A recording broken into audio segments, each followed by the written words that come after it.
Hello guys, I hope all of you are doing well. Today we are going to discuss Lead Code's problem number 36 which is valid Sudoku. Medium mark question है but मेरे ख्याल से ये काफ़ी easy question है, आप इसको बहुत आराम से सॉल्व कर लोगे. So let's quickly shift to the white board and try to understand the problem.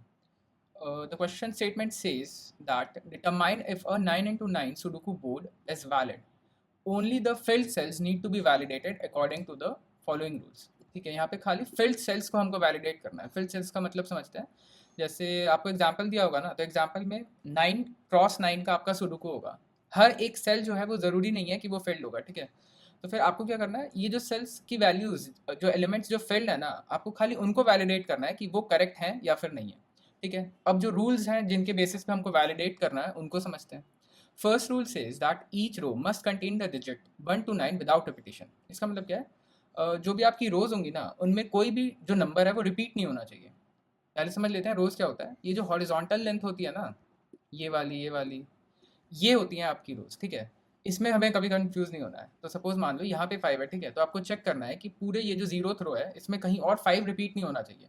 Suppose मान लो 5 आपकी जीरो थ्रो में एग्जिस्ट कर रहा है ऑलरेडी, और आपको पता चला आगे जाके कि सेम रो में आगे किसी और कॉलम में भी 5 आ रहा है. तो इसका मतलब क्या है कि ये जो 5 है ये इनवैलिड है.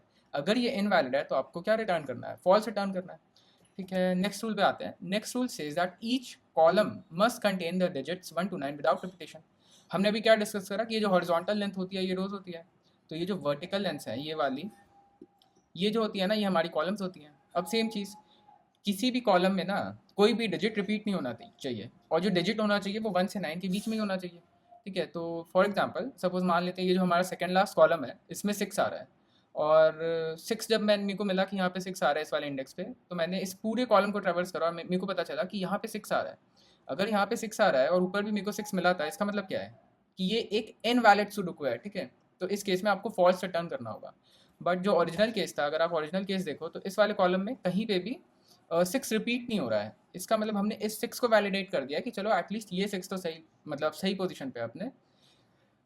नोट पर थर्ड रूल पे आते हैं. ईच ऑफ द 9 3 × 3 सब boxes of the grid must contain the digits 1 to 9 without repetition. ठीक है, 3 × 3 के जो सब बॉक्सेस हैं वो ये वाले हैं.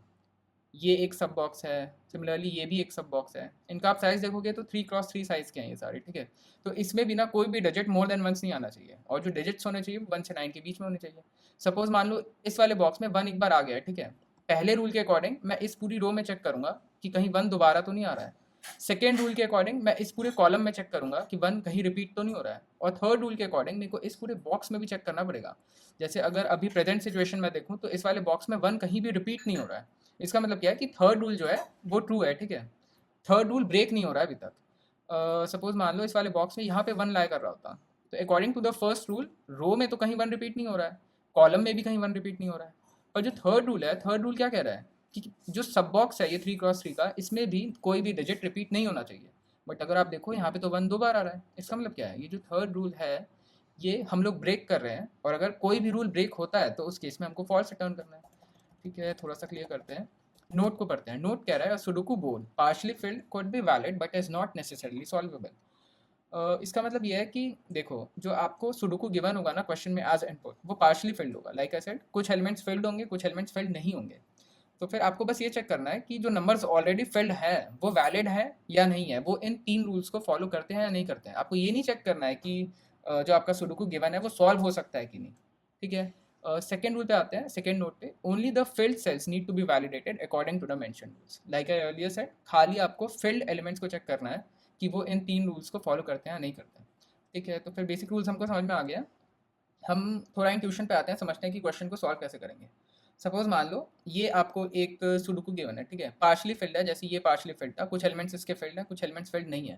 ठीक है, ये जो मिडल मोस्ट एलिमेंट है ना, हम इस पे स्टडी करेंगे और तीनों रूल्स हम कैसे इसमें अप्लाई करेंगे, चेक करेंगे, उनको समझने की कोशिश करते हैं. ये जो वाल एलिमेंट है, इसकी वैल्यू 9 है. ठीक है, अगर आप इसके रो की वैल्यू देखो तो क्या है, ये फोर्थ रो में आ रहा है. राइट, ये फोर्थ रो है, ये हॉरिजॉन्टल लेंथ जो है ये फोर्थ रो है. ठीक है, और ये फोर्थ कॉलम में भी आ रहा है. ठीक है, अगर आप देखो तो ये पूरे हमारे सुडोकू का मिडल मोस्ट एलिमेंट है, जो जिसकी इंडेक्स वैल्यूज क्या है, fourth row and fourth column. ठीक है, अब according to the first rule मेरे को चेक करना है कि ये वाली जो रो है, और रुको मैं कलर चेंज करता हूँ. I think I should use a highlighter. Right, thickness is full. ये वाला जो रो है इसमें मेरे को चेक करना है कि कहीं 9 दोबारा तो नहीं आ रहा है, ठीक है। तो वो मैं कैसे चेक करूँगा? सबसे पहले देखो मैं पूरे अपने सुडोकू को ट्रैवर्स करूँगा, ठीक है। कोई भी मेरे को ऐसा एलिमेंट मिलता है जो कि कोई भी ऐसा इंडेक्स जहाँ पे कोई एलिमेंट पड़ा हुआ है, मेरे को उसके लिए क्या करना पड़ेगा? वो जिस भी रो में लाई कर रहा है ना, मेरे को उसकी रो को पूरा ट्रैवर्स करना पड़ेगा और चेक करना पड़ेगा कि कहीं 9 दोबारा तो नहीं आ रहा है। जैसे इस वाले केस में अगर मैं देखूँ तो फिर 9 मेरा 4th रो में आ रहा है, तो मैं क्या करूँगा? 4th रो को पूरा ट्रैवर्स करूँगा और चेक करूँगा कहीं 9 मोर देन वंस तो नहीं आ रहा है, ठीक है। तो हमने क्या करा? हमारा ये जो फर्स्ट रूल था ये हमने चेक कर लिया। नेक्स्ट रूल पे आते हैं। नेक्स्ट रूल था कि कॉलम में कोई भी नंबर मोर देन वंस नहीं आना चाहिए। तो फिर ये जो 9 एलिमेंट है ये इसकी कॉलम वैल्यू क्या है? ये 4th कॉलम में लाई कर रहा है। तो मैं क्या करूँगा? एक फंक्शन को इसका ये जो भी कॉलम में लाई कर रहा है वो पास कर दूंगा और उस पूरे कॉलम को ट्रैवर्स करके मैं कोशिश करूँगा चेक करने की कि 9 रिपीट तो नहीं हो रहा है। तो अगर रिपीट हो रहा होगा तो मैं फॉल्स रिटर्न कर दूंगा, वरना ट्रू रिटर्न करूँगा। अब हम आते हैं अपने थर्ड रूल पे, जो कि सबसे इंपॉर्टेंट रूल है और थोड़ा सा ट्रिकी है, ठीक है। अब देखो ये जो 9 है, अब मेरे को क्या चेक करना है कि ये जो 3x3 के सब बॉक्स में ये 9 एग्जिस्ट कर रहा है, उसमें भी ये जो 9 है ना, ये मोर देन वंस नहीं आना चाहिए। वो मैं कैसे चेक करूँगा? पहले सब बॉक्स आइडेंटिफाई करते हैं कि ये जो 9 है ये कौन से सब बॉक्स में लाई कर रहा है। तो सब बॉक्स तो देखो ये वाला है, ठीक है। रुको मैं थोड़ा अच्छे से बनाता हूँ। इस सब बॉक्स में अब मेरे को चेक करना है कि 9 मोर देन वंस तो नहीं आ रहा है। जब मैं किसी एक एलिमेंट पे खड़ा हूँगा तो ये समझते हैं कि मेरे पास वैल्यूज़ कौन कौन सी मेरे को पता होंगी। एक तो मेरे को ये पता होगा कि ये किस रो पे लाई कर रहा है। तो मेरे को रो पता है कि जो मेरा एलिमेंट है, करंट एलिमेंट, जिस पे मैं ये 3 रूल्स वैलिडेट करने की कोशिश कर रहा हूँ, वो कौन से रो में लाई कर रहा है। सेकंड मेरे को पता होगा कि वो कौन से कॉलम में लाई कर रहा है, ठीक है। थर्ड मुझे पता होगा कि ये जो एलिमेंट है इसकी वैल्यू क्या है, ठीक है। तो इसको फिलहाल हम लोग वैल नाम दे देते हैं, ठीक है। और तो मेरे को कुछ नहीं पता है। तो मतलब मेरे को इन 3 चीज़ों को यूज़ करके ही वैलिडेट करना है मेरे थर्ड रूल को, ठीक है। अब वो कैसे वैलिडेट करेंगे? वो वैलिडेट करने के लिए हम एक फॉर्मूला यूज़ करेंगे which is 3 into row by 3 plus I by 3, comma इससे मेरे को सब रो की वैल्यू मिल जाएगी, ठीक है। और आई की वैल्यू अभी हम देखते हैं क्या होंगी। रो की वैल्यू तो हमको पता है, रो क्या है? 4th रो है। और कॉलम क्या है? 4th कॉलम है। अब मैं देखता हूँ कि सब कॉलम की वैल्यू का फॉर्मूला क्या है। सब कॉलम की वैल्यू का फॉर्मूला है 3 into col by 3 plus I modulus 3। Like I said, इसमें मेरे को रो की वैल्यू पता है। मेरा जो एलिमेंट है, आप देखो मैंने क्या बोला था कि किसी भी एलिमेंट की मेरे को रो की वैल्यू हमेशा पता है और कॉलम की वैल्यू हमेशा पता है, और वो जो एलिमेंट है उसकी भी वैल्यू पता है। तो रो की जगह तो मैं 4 डाल दूंगा इस वाले 9 के लिए, और कॉलम की जगह तो मैं इस जगह भी 4 डाल दूंगा, ठीक है। अब इस आई बाय 3 को समझने की कोशिश करते हैं, और यहाँ पे जो आई मॉडुलस 3 आ रहा है, इसमें आई क्या है? देखो अगर आप ध्यान से देखो इस वाले सब बॉक्स को, इस वाले सब बॉक्स में 9 एलिमेंट्स हैं, ठीक है। और मेरे को इन 9 के 9 एलिमेंट्स पे जाके चेक करना पड़ेगा कि 9 कहीं रिपीट तो नहीं हो रहा है। तो पहले मैं इस वाले एलिमेंट पे आऊँगा, फिर इस पे आऊँगा, फिर इस पे आऊँगा, इस पे आऊँगा, इसको तो मैं इग्नोर कर सकता हूँ, ठीक है। फिर इस पे आऊँगा, इस पे आऊँगा, हर एक इंडेक्स पे जाना पड़ेगा मेरे को। तो मेरे को इन सारे एलिमेंट्स का ना इंडेक्स चाहिए, ठीक है। तो फिर इसके इंडेक्स निकालने का हर एक एलिमेंट के ये फॉर्मूले को हम यूज़ करेंगे, ठीक है। ये जो आई है ना, ये बेसिकली मैं एक फॉर लूप रन करूँगा फ्रॉम आई इक्वल टू 0 से लेके आई शुड बी लेस देन 9 तक, ठीक है। अब देखते हैं जब मेरे आई की वैल्यू 0 होगी, ठीक है, तो अगर वो मैं इस फॉर्मूले में डालता हूँ तो रो की वैल्यू क्या आती है? सब रो की वैल्यू 3 इंटू 4/3। अगर आप देखो तो ये वैल्यू तो हमेशा कॉन्स्टेंट है ना, रो की वैल्यू तो हमेशा 9 ही है। सिमिलरली कॉलम की वैल्यू भी हमेशा 9 है। तो ये जो 3 इंटू रो बाय 3 है, ये तो हमेशा एक ही वैल्यू रहेगी ना। 3 इंटू 4/3 क्या होगा? 4/3 1 हो जाएगा। 3 इंटू 3 क्या? 3 हो जाएगा। सिमिलरली 3 इंटू कॉल बाय 3 अगर हम देखें तो कॉल की वैल्यू क्या है? 4 है। 3 इंटू 4/3, 4/3 1 हो जाएगा। 3 इंटू 3 इंटू 1 क्या होगा? 3 इंटू 1 3 होगा। तो आप देखो कि इतनी वैल्यू जो है ना फॉर्मूले में, वो वैल्यू तो हमेशा फिक्स है। अब बस ये जो एडिशन वाली टर्म्स है ना, ये चेंज हो रही हैं based on the value of I. तो समझने की कोशिश करते हैं। फॉर आई इक्वल टू 0 पे क्या वैल्यू है? अगर आई इक्वल टू 0 डालोगे तो 0/3 क्या होगा? 0 होगा। 0 में मैंने 3 ऐड किया जो मेरे को यहाँ से मिला, तो 0 + 3 = 3। तो मतलब जो मेरे सब बॉक्स का जो फर्स्ट एलिमेंट है उसके रो की वैल्यू 3 होनी चाहिए। सही भी है, ये मेरा सब बॉक्स है, ये मेरा फर्स्ट एलिमेंट है, इसकी रो की वैल्यू क्या है? 3 है, ठीक है। और कॉलम की वैल्यू चेक करते हैं। कॉलम की वैल्यू में आई की जगह अगर मैं 0 डालता हूँ तो 0 मॉडुलस 3 क्या होता है? 0 मॉडुलस 3 = 0। तो फिर इसकी वैल्यू फिक्स है, इसकी वैल्यू क्या है? इतने की वैल्यू 3 है। 3 + 0 क्या हो जाएगा? 3 हो जाएगा।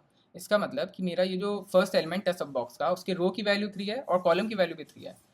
मतलब सब रो की वैल्यू भी 3, कॉलम की वैल्यू भी 3। आप बॉक्स में जाके चेक कर लो सुडोकू में, ये जो फर्स्ट एलिमेंट है इसका रो का वैल्यू भी 3 है और कॉलम का वैल्यू भी 3 है, ठीक है।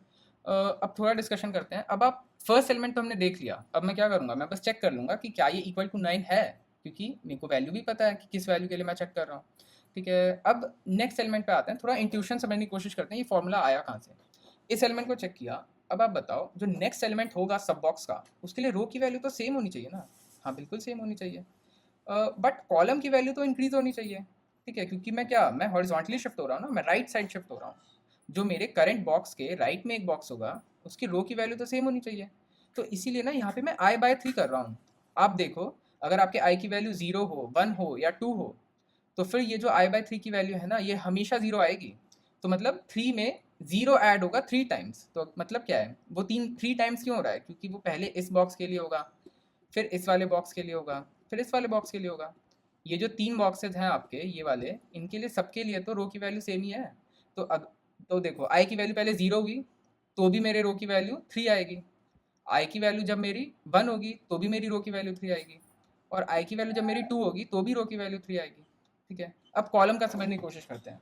रो का तो हमने देखा कि रो तो 3 बार सेम रहेगा। ठीक है, तो अगर आप देखो फॉर i=0 भी रो की वैल्यू 3 है, 1 के लिए भी रो की वैल्यू 3 है, 2 के लिए भी रो की वैल्यू 3 है। ठीक है, पर जो कॉलम है, कॉलम आप देखो, कॉलम तो हर बार जैसे जैसे मैं राइट शिफ्ट हो रहा हूँ कॉलम की वैल्यू चेंज हो रही है। पहले कॉलम की वैल्यू 3 है, फिर 4 है, फिर 5 है। ठीक है, तो इसलिए ना यहाँ पे हम i मॉडुलस 3 कर रहे हैं। जब आप 0 मॉडुलस 3 करते हो तो 0 आता है, तो फिर यहाँ पे 3 में 0 ऐड होता है, तो फिर मेरे को ओवरऑल सब कॉलम की वैल्यू क्या मिलती है, 3 मिलती है। ठीक है, अब नेक्स्ट आइट्रेशन में जब i की वैल्यू 1 होती है तो फिर 1 मॉडुलस 3 होगा। यहाँ पे 1 मॉडुलस 3 क्या होता है, 1 होता है।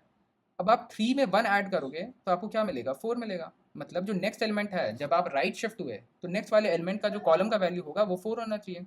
आप यहाँ पे देखो, यहाँ पे इसके नेक्स्ट एलिमेंट क्या है, ये वाला है। अगर आप इसके कॉलम की वैल्यू देखो तो क्या है, 4 ही है। अब आप इसके राइट में देखो, जब i की वैल्यू 2 होगी तो i मॉडुलस 3 क्या हो जाएगा, 2 मॉडुलस 3, और 2 मॉडुलस 3 क्या होगा, 2 होगा। अब आप 3 में 2 ऐड करोगे तो आपको 5 मिलेगा। और अगर आप इस वाले एलिमेंट के लिए कॉलम की वैल्यू देखो तो वो 5 ही होगी। ठीक है, अब नेक्स्ट शिफ्ट होते हैं। अब इतना मैंने चेक कर लिया, मेरे को नेक्स्ट रो में आना है। ठीक है, तो नेक्स्ट रो में आने के लिए ये देखो, ये 3 बॉक्सेस को मैं इन 3 आइट्रेशंस में कवर कर चुका हूँ। ये जो मेरा ये वाला रो है। ठीक है, नेक्स्ट रो पे आने के लिए मेरे आई की वैल्यू 3 हो जाएगी। तो आप अपने आप देखो, जब मैं 3/3 करूँगा तो 1 हो जाएगा, तो 3 में 1 ऐड होगा तो मेरे रो की वैल्यू क्या हो जाएगी, 4 हो जाएगी। और अब रो की वैल्यू 4 इस वाले बॉक्स के लिए भी है, इसके लिए भी है, और इसके लिए भी है। तो आप देखो यहाँ पे लगातार जो रो की वैल्यू आ रही है सब रो की, वो 4 ही आ रही है। व्हेन आई की वैल्यू इज 3, 4 एंड 5। और सिमिलरली कॉलम की वैल्यू देखो आप इंक्रीज होते जा रही है। 3 है यहाँ पे, 3 मॉडुलस 3 करोगे तो क्या आएगा, 0 आएगा। 3 + 0 क्या होगा, 3 होगा। तो सब कॉलम की वैल्यू 3 हो गई। सिमिलरली नेक्स्ट टाइम इंक्रीज हो जाएगा, 4 हो जाएगा, सब कॉलम 5 हो जाएगा। सही भी है। 3 ये वाला जो एलिमेंट है, ये कौन से कॉलम में आ रहा है, थर्ड कॉलम में। ये वाला एलिमेंट फोर्थ कॉलम में, ये वाला फिफ्थ कॉलम में। ठीक है, अब हमको नेक्स्ट रो में शिफ्ट होना है। नेक्स्ट रो में शिफ्ट होने के लिए आई की वैल्यू 6 हो जाएगी। 6/3 करोगे तो क्या आएगा, 2 आएगा। तो 3 में आपने 2 ऐड किया। ठीक है, अकॉर्डिंग टू द फॉर्मूला। तो सबरो की वैल्यू आई 3 + 2 5। तो फिर सही भी है। ये वाला जो रो है इसके लिए क्या वैल्यू है सबरो की, 5 ही है। ठीक है, और ये जो सब कॉलम की वैल्यू है ये तो इंक्रीज होते जाएगी, पहले 3 होगी, फिर 4 होगी, फिर 5 होगी। इसका मतलब क्या है, ये जो मैंने फॉर लूप रन करा ना, i=0 से लेके i<9 तक, उसमें मैंने खाली रो और कॉलम की वैल्यू मेरे को गिवन थी, और मैंने बॉक्स के हर एक एलिमेंट को ट्रैवर्स कर लिया। ठीक है, और कैसे ट्रैवर्स कर लिया, इसका इंट्यूशन क्या है फॉर्मूले का, वो अभी हमने काफ़ी डेप्थ में डिस्कस कर लिया है। अगर आपको कुछ भी समझ में नहीं आया तो आप प्लीज़ एक बार थोड़ा सा पीछे जाओ और वापस से समझने की कोशिश करना। आई हैव मेड श्योर कि मैंने हर एक चीज़ बोल दी है, और फिर भी नहीं समझ में आया तो एक बार पेन पेपर पे इस फॉर्मूले को आप रन करके देखना। ठीक है, अभी जैसे रो और कॉलम की वैल्यू मैंने फिक्स कर रखी है, 4,4 है। ठीक है, ऐसा भी तो हो सकता है कि सपोज मान लो मैं इस वाले एलिमेंट को वैलिडेट कर रहा हूँ जो कि सेकेंड रो और 8th कॉलम में ला कर रहा है। ठीक है, तो उसके लिए आप इस फॉर्मूले को चेक करना। और आई की वैल्यू तो फिक्स है ना, आई की वैल्यू मतलब फिक्स नहीं है, हर एक आइट्रेशन में फिक्स है। एक आइट्रेशन में आई की वैल्यू 0 होगी, नेक्स्ट में 1 2 3 और ऐसे ही चलता जाएगा। ठीक है, तो आप पहले इसके लिए चेक करो, इस वाले एलिमेंट के लिए, फिर इस वाले एलिमेंट के लिए चेक करो, इस वाले एलिमेंट के लिए चेक करो। आप चेक करो कि ये फॉर्मूला वैलिड वर्क कर रहा है फॉर ईच सब बॉक्स और नॉट। ठीक है, आपको जब आप चेक करोगे आपको पता चलेगा कि ये फॉर्मूला एकदम परफेक्टली वर्क करेगा। ठीक है, तो फिर हमने काफ़ी डेप्थ में ट्यूशन डिस्कस कर लिया है, तो कोड पे आते हैं। ठीक है, और फिर स्पेस और टाइम कॉम्प्लेक्सिटी पे डिस्कशन करते हैं। देखो पहले तो ये जो 3 रूल्स चेक करने हैं मेरे को, ये किनके लिए करना है, ये जो एलिमेंट्स फिल्ड है ना इनके लिए करना है, क्योंकि जो मेरा सुडोकू है वो तो हमेशा पार्शली फिल्ड है। यहाँ पे 5 है, यहाँ पे 3 है, और यहाँ पे क्या है, ब्लैंक स्पेस। ब्लैंक स्पेस को आप देखो, हमारा जो इनपुट है वो हमको बोर्ड ऑफ कैरेक्टर्स मिल रहा है। ठीक है, वेक्टर ऑफ वेक्टर, कैरेक्टर का वेक्टर है ये। ठीक है, तो फिर डॉट से रिप्रेजेंट हो रहा है एक एम्प्टी सेल। तो फिर मेरे को ये जो 3 रूल्स चेक करने हैं ये खाली उन एलिमेंट्स के लिए चेक करने हैं जिनमें कुछ वैल्यू पर ही है, ठीक है, कुछ न्यूमेरिकल वैल्यू। तो फिर मैं लूप चलाता हूँ सबसे पहले, for int I equal to 0, I should be less than 9, 9 cross 9 का बोर्ड है, ठीक है, इसलिए आई की वैल्यू लेस देन 9 तक जाएगी। I plus plus for int j equal to 0, j should be less than 9, j plus plus. अब मैं चेक कर लूँगा कि मेरे बोर्ड पे जो वैल्यू है वो कहीं डॉट तो नहीं है, पीरियड का साइन तो नहीं है, क्योंकि अगर पीरियड का साइन है इसका मतलब क्या है कि वो तो एम्प्टी सेल है। तो if board I J is not equal to dot या पीरियड, कुछ भी बोल लो, फुल स्टॉप बोल लो, तो क्या करना है मेरे को, तो मेरे को वैलिडेट करना है, ठीक है। तो वैलिडेट के लिए मैं फंक्शन कॉल करता हूँ। ये जो फंक्शन होगा ये एक बूलियन वैल्यू रिटर्न कर रहा होगा, ठीक है। Bool valid is equal to get valid function को कॉल करता हूँ मैं, और इस फंक्शन को मैं अपना बोर्ड पास कर देता हूँ। बोर्ड पे जो भी एलिमेंट है वो पास कर देता हूँ, ठीक है। एलिमेंट की वैल्यू किस रो पे मेरे को मिला है वो वैल्यू क्या होगी, वो आई होगी, वो पास कर देता हूँ। और किस कॉलम में है वो एलिमेंट वो पास कर देता हूँ, वो वैल्यू जे होगी, ठीक है। आई थिंक इतना बहुत है। अब देखो, अब अगर मेरे को बूल ये जो गेट वैलिड फंक्शन है ये फॉल्स रिटर्न कर देता है, तो क्या मेरे को पूरे बोर्ड के हर एक एलिमेंट को ट्रैवर्स करने की ज़रूरत है? नहीं। जब एक एलिमेंट ही इनवैलिड है, एक एलिमेंट कोई आपको ऐसा मिल गया, फॉर एग्जांपल ये 5 आपको मिल गया जो कि इन 3 में से किसी भी एक रूल को ब्रेक कर दे रहा है, तो मेरे को ज़रूरत नहीं है कि मैं फिर 3 को चेक करूँ, 7 को चेक करूँ, 6 को चेक करूँ। तो आप यहाँ पे लिख देते हो इफ़ नॉट वैलिड। तो मैं क्या करता हूँ, तो मैं यार अर्ली ब्रेक कर जाता हूँ लूप से, और यहाँ पे फॉल्स रिटर्न कर देता हूँ, ठीक है। अब मान लो यहाँ से फॉल्स रिटर्न नहीं हुआ, तो क्या करूँगा, 5 के बाद मैं 3 पे जाऊँगा, 3 के बाद मैं 7 पे जाऊँगा, तब तक जाऊँगा जब तक मेरे को फॉल्स कहीं से रिटर्न नहीं हो जाता है। अब मान लो कहीं से फॉल्स रिटर्न नहीं हुआ, ठीक है, आपका ये पूरा लूप जो था ये वर्क कर गया, चल गया, कहीं फॉल्स रिटर्न नहीं हुआ। इसका मतलब क्या है कि जो आपका सुडोकू है वो एक वैलिड सुडोकू है, और उस केस में आपको 2 रिटर्न करना है, ठीक है। तो हो गया, फंक्शन लिख दिया हमने। नहीं, गेट वैलिड फंक्शन लिखना बाकी है अभी।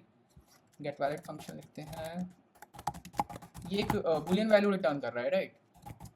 सबसे पहले बोर्ड है हमारा वेक्टर, वेक्टर टाइप का। बोर्ड की स्पेलिंग को सही लिखते हैं, बाय एड्रेस पास करते हैं बोर्ड का, फिर कैर सी पास करते हैं। सी बेसिकली उस एलिमेंट की वैल्यू है, ठीक है। और ये हमारा रो है आई, और जे हमारा कॉलम है, ठीक है। इसके बाद हम क्या करेंगे, इसके बाद हम खाली एक बेसिक सा फॉर लूप रन करेंगे, आई इक्वल टू 0 से लेके आई इक्वल टू 9 तक। For int I equal to 0, equal to 9 तक नहीं, आई लेस देन 9 तक, आई प्लस प्लस, ठीक है। अब सबसे पहले चेक करते हैं हम कि रो में कहीं एलिमेंट रिपीट तो नहीं हो रहा है। इसका कमेंट इंग्लिश में करना चाहिए था मेरे को। इफ़ बोर्ड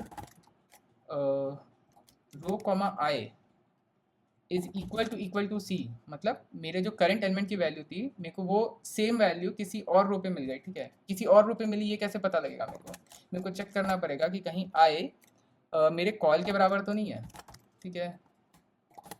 तो अगर मेरा आई इक्वल टू कॉल हो जाता है, आई नॉट इक्वल टू कॉलम है, ठीक है, तो उस केस में मेरे को क्या करना पड़ेगा, मेरे को फॉल्स रिटर्न करना पड़ेगा। इसका मतलब क्या है कि मेरे को मेरे रो में कोई एक ऐसी वैल्यू मिल गई है जो कि सी के इक्वल है, ठीक है, और वो जिस कॉलम में लाई कर रहा है ना वो मेरे इस वाले कॉलम के इक्वल नहीं है, ठीक है। तो इस केस में फॉल्स रिटर्न कर दूंगा। अब चेक करते हैं कि कॉलम में कहीं मेरा एलिमेंट रिपीट तो नहीं हो रहा है।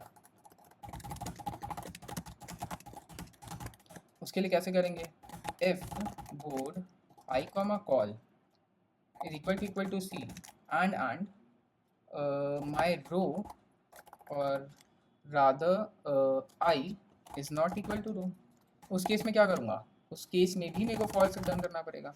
अब थर्ड क्या था, हमने इन दो रूल्स के लिए चेक कर लिया है। अब थर्ड रूल हमारा ये था कि जो 3x3 का सब बॉक्स है उसमें भी मेरा एलिमेंट रिपीट नहीं होना चाहिए। तो उसके लिए हमने दो वैल्यूज़ निकाली थी। देखो बोर्ड की स्पेलिंग यहाँ गलत है। दो वैल्यूज़ निकाली थी, वो क्या थी, सब रो की वैल्यू और सब कॉल की वैल्यू। तो एक काम करते हैं, ये जो वैल्यूज़ है ना इनको अलग से डिफाइन कर देते हैं, वेरिएबल्स बनाते हैं। तो एंड सब रो, इसकी वैल्यू क्या होगी, इसकी वैल्यू होगी 3 इंटू रो बाय 3, और इसमें हम क्या ऐड करेंगे, इसमें हम ऐड करेंगे ओके आई बाय 3 को इसमें ऐड करना है, ठीक है। आई बाय 3 को अभी ऐड नहीं करते हैं, और एक और वेरिएबल बनाते हैं S C which is equal to 3 into col by 3। ये वैल्यूज तो हमको पता थी ना कि ये इतनी वैल्यू फिक्स थी, बाकी मैं इसमें रो के लिए, सब रो के लिए मैं आई बाय 3 को ऐड कर रहा था, और सब कॉलम के लिए मैं आई मॉडुलस 3 को ऐड कर रहा था, ठीक है। अब मैं क्या करता हूँ, या मैं कर भी सकता हूँ आई बाय 3 ऐड, यहीं पे कर देता हूँ आई बाय 3, और यहाँ पे मेरे को ऐड करना पड़ेगा आई मॉडुलस 3। अब मैं अपना जो इफ स्टेटमेंट है उसको लिखता हूँ, if board sub row S C is equal to C and my sub row की value is not equal to row, S R is not equal to row and S C is not equal to col. उस case में क्या करना है, उस case में मेरे को फॉल्स रिटर्न करना पड़ेगा, क्योंकि मेरे को मेरे 3x3 के सब बॉक्स में ऐसा कोई एलिमेंट मिल गया है जिसके लिए रो और कॉलम की वैल्यू डिफरेंट है पर उसकी वैल्यू मेरे सी के इक्वल है, तो उस केस में मेरे को फॉल्स रिटर्न करना पड़ेगा। अब इन 3 स्टेटमेंट में कहीं पे अगर फॉल्स रिटर्न नहीं होता है, ठीक है, और फॉर आई की वैल्यू 0 से लेकर 9 तक कहीं फॉल्स रिटर्न नहीं होता है, इसका मतलब क्या है कि जो मेरा सुडोकू है वो वैलिड है। मेरा जो करंट एलिमेंट है सी, जिसके लिए मैं वैलिडेट कर रहा हूँ 3 रूल्स को, वो किसी भी 3 रूल में से किसी भी एक रूल को ब्रेक नहीं कर रहा है, तो उस केस में मैं ट्रू रिटर्न कर देता हूँ। ठीक है, आई थिंक ये कोड सही होना चाहिए, कुछ गड़बड़ होगी तो ठीक करेंगे, रन करके देखते हैं। देखो इन 2 टेस्ट केसेस पे कोड बिल्कुल सही काम कर रहा है, सबमिट करके देखते हैं। सारे टेस्ट केसेस को पास कर रहा है, 100% सोल्यूशंस को रन टाइम में बीट कर रहा है और मेमोरी में भी अच्छे खासे परसेंटेज सोल्यूशंस को बीट कर रहा है। अब हम टाइम और स्पेस कॉम्प्लेक्सिटी पे एनालिसिस करते हैं। ये एक नेस्टेड लूप नज़र आ रहा है मेरे को। अगर आप देखो तो ये जो आउटर लूप है ये 9 टाइम्स रन कर रहा है और जो इनर लूप है वो भी 9 टाइम्स रन कर रहा है। ठीक है, प्लस आप देखो अगर मेरा जो करंट रो और करंट कॉलम पे जो एलिमेंट लाई कर रहा है उसकी value not equal to full stop या पीरियड का साइन है, तो फिर एक गेट वैलिड फंक्शन कॉल हो रहा है। और गेट वैलिड फंक्शन अगर आप देखो, गेट वैलिड फंक्शन में अगर हम जाएँ तो उसमें एक लूप है जो कि फिर से 9 टाइम्स रन कर रहा है। तो अगर आप देखो तो वर्स्ट केस में ये वाला लूप आउटर लूप 9 टाइम्स चलेगा, इनर लूप 9 टाइम्स चलेगा, और जब जब ये कंडीशन ट्रू होती है तब तब मेरा लूप 9 टाइम्स और चलेगा। तो अगर आप ओवरऑल टाइम कॉम्प्लेक्सिटी देखो तो क्या आएगी, O of 9 into 9 into 9, 9 into 9 into 9 अगर हम करें तो क्या आएगा, 9 इंटू 9 इज 81, और ये आ जाएगा 9, 9 8 ज़ा 45 63 72। ठीक है, तो ये क्या हो जाएगा, ये बेसिकली 9 इंटू 9 81, 81 इंटू 9 क्या हो जाएगा 729। तो ओ ऑफ 729 अगर आप इसको अप्रॉक्सीमेटली लिखो तो इसको तो आप ओवर 1 भी लिख सकते हो, राइट। तो आपकी टाइम कॉम्प्लेक्सिटी ओवर 1 आ गई। स्पेस कॉम्प्लेक्सिटी अगर देखें तो आप बताओ, इसमें मैंने कोई अलग से क्यू, कोई स्टैक, कोई वेक्टर, कोई स्ट्रिंग कुछ भी नहीं बनाया, तो जो स्पेस कॉम्प्लेक्सिटी होगी वो ओवर 1 हो जाएगी, तो उसको भी यहाँ पे लिख देते हैं। तो इसका मतलब क्या है, हमने इस क्वेश्चन को कांस्टेंट टाइम और कांस्टेंट स्पेस में सॉल्व कर दिया है। चेक करके देखते हैं। टाइम कॉम्प्लेक्सिटी एन क्यूब आ रही है, ये इन्होंने क्या किया, जनरलाइज कर दिया है। जैसे इस वाले केस में एन क्यूब मतलब क्या, 9 इंटू 9 इंटू 9, तो यहाँ पे क्या है 9 इंटू 9 इंटू 9। पर अगर आप देखो तो यहाँ पे क्वेश्चन में गिवन था कि जो सुडोकू का साइज़ है वो 9 इंटू 9 का है, ठीक है। तो इन्होंने जनरलाइज कर दिया है कि बोर्ड का साइज़ एन की वैल्यू तो कुछ भी हो सकती है ना, तो इसीलिए ये लोग यहाँ पे एन क्यूब बोल रहे हैं, ठीक है। और मेमोरी चेक करते हैं, मेमोरी इज ऑफन, ओके। आपको समझ में आया वो एन क्यूब इन्होंने क्यों गिवन था, एन क्यूब इसलिए गिवन था क्योंकि यहाँ पे देखो, यहाँ क्वेश्चन में गिवन था कि 9x9 का सुडोकू है, तो उसके बेसिस पे जो टाइम कॉम्प्लेक्सिटी आएगी वो तो ओवर 1 ही आएगी। बट उन्होंने जनरलाइज कर दिया क्योंकि सुडोकू का साइज़ कुछ भी हो सकता है, क्या पता कुछ और साइज़ हो सुडोकू का, तो इसलिए उन्होंने एन क्यूब लिख दिया है वहाँ पे। उन्होंने जनरलाइज कर दिया है कि अगर मेरे एन की वैल्यू वेरी कर रही है तो फिर जो मेरी टाइम कॉम्प्लेक्सिटी होगी वो एन इंटू एन होगी, which is O of N cube. ठीक है, तो आई होप आपको क्वेश्चन समझ में आया हो, जो डिस्कशन हमने किया वो समझ में आया हो। बेसिकली इसमें ये जो फॉर्मूला था ना, ये जो सब बॉक्स है 3x3 को ट्रैवर्स करने का, वही इंपॉर्टेंट था। तो ठीक है, अगर आपको सब कुछ समझ में आया है तो आप प्लीज़ वीडियो को लाइक करना, चैनल को सब्सक्राइब करना। अगर आपको कोई भी डाउट है तो आप प्लीज़ कमेंट करना, I will reach out to you as soon as possible. I would suggest कि अगर ये क्वेश्चन आपने कर लिया है तो फिर आप टॉपिक्स में जाओ, टॉपिक्स में नहीं, सिमिलर क्वेश्चंस में जाओ, और ये जो सुडोकू सॉल्वर क्वेश्चन है, हार्ड मार्क क्वेश्चन, इसको खुद से सॉल्व करने की कोशिश करो। अगर इसमें भी कोई डाउट हो तो प्लीज़ कमेंट करना, I will surely reply back to you. और एक चीज़ और, आई वुड वांट यू कि आप मेरे यूट्यूब चैनल का जो मेरा पेज है उस पे जाओ, पोस्ट में जाओ, और उसमें एक पोल होगा, अगर आप थोड़ा नीचे स्क्रॉल करोगे तो मैं एक वन शॉट प्लान कर रहा हूँ, वन शॉट वीडियो। मैं चाहता हूँ कि मैं स्लाइडिंग विंडो पे बनाऊँ या बाइनरी सर्च पे बनाऊँ, तो उस पोल में जो ऑप्शंस हैं आप उनमें से जो भी आपको सूटेबल लग रहा है उस पर जाके क्लिक करो। और अगर कुछ और टॉपिक में आपको इंटरेस्ट है तो आप प्लीज़ कमेंट करो, देखते हैं। मोस्ट प्रोबेबली वो जो वन शॉट वीडियो होगा वो कल तक मैं अपलोड कर दूंगा। और अगर आप चैनल पेज तक जाने वाले हो तो चैनल को सब्सक्राइब भी कर लेना। So that's it for today guys, thank you so much.